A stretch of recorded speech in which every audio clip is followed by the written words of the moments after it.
Setelah 5 hari menghilang, kakak kandung Vina akhirnya ditemukan Kapolda Jabar dan Jenderal Listio Sigit. Seperti diketahui, kakak kandung Vina beberapa hari lalu mencoba kabur dari pemeriksaan polisi setelah dicurigai otak pembunuhan Vina Cirebon.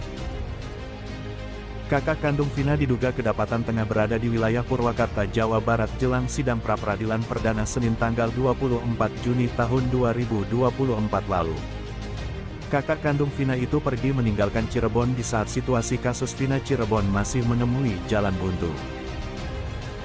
Sontak dugaan-dugaan kembali muncul dan mengarah ke kakak kandung Vina jika dia ada kaitannya dengan tewasnya adiknya sendiri Vina Cirebon dan Eki 2016 silam.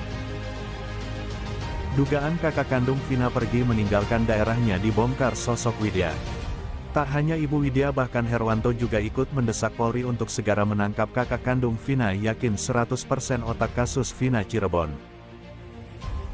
Ibu Widya juga meyakini bahwa pelaku yang sebenarnya adalah kakak kandung Vina. Widya lewat akun media sosial TikToknya menegaskan jika pada saat sehari menjelang sidang pra-peradilan perdana kakak kandung Vina tengah kedapatan berada di res area tol sehari sebelum diadakannya sidang pra-peradilan pada sore harinya. Diketahui kakak kandung Vina pergi meninggalkan Cirebon, ucapnya dikutip tribunesbogor.com. Warga desa yang berada di dekat rumah Vina pun tak mengetahui keberadaan kakak kandung Vina tersebut. Ibu dari Vina mengaku anak tertuanya sudah tak tinggal lagi di rumahnya. Ex-Kabareskrim Polri, Komjen Pol Purn Susno Duaji sempat menaruh kecurigaan kuat kepada sosok kakak kandung Vina tersebut. Mantan Jenderal Bintang 3 di kepolisian itu rupanya memiliki alasan yang kuat menaruh curiga pada kakak kandung Vina Cirebon.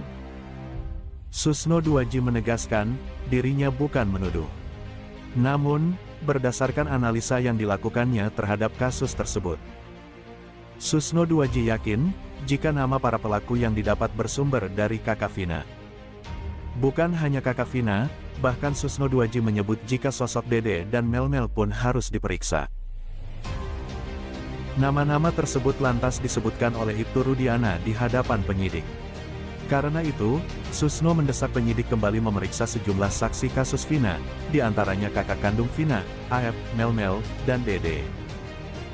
Susno juga meminta penyidik Polda Jabar untuk kembali memeriksa Ibtu Rudiana dan kakak kandung Vina, yang merupakan keluarga dari korban.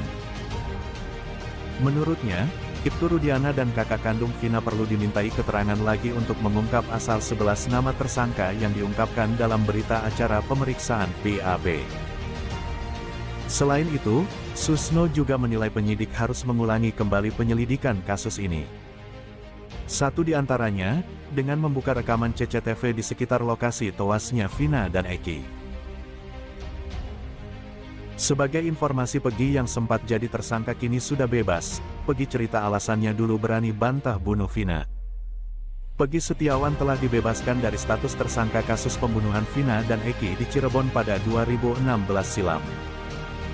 Pegi bebas setelah status tersangkanya tidak sah dan batal demi hukum berdasarkan putusan dari Hakim Tunggal Eman Sulaiman yang dibacakan di Pengadilan Negeri PN Bandung, Senin tanggal 8 Juli tahun 2024. Jauh sebelum dinyatakan tak bersalah, Pegi pernah bersikeras bahwa dirinya tak terlibat dalam kasus pembunuhan ini, tepatnya saat pertama kali diperkenalkan Polda Jawa Barat Jabar sebagai tersangka. Setelah 1 bulan lebih sejak peristiwa itu berlalu, kini Pegi menjelaskan alasannya berani mengatakan hal itu.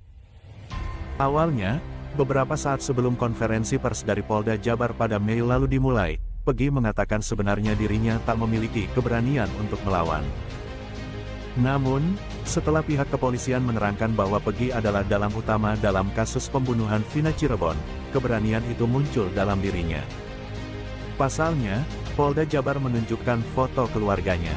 Ia mengaku momen itu membuat hatinya hancur.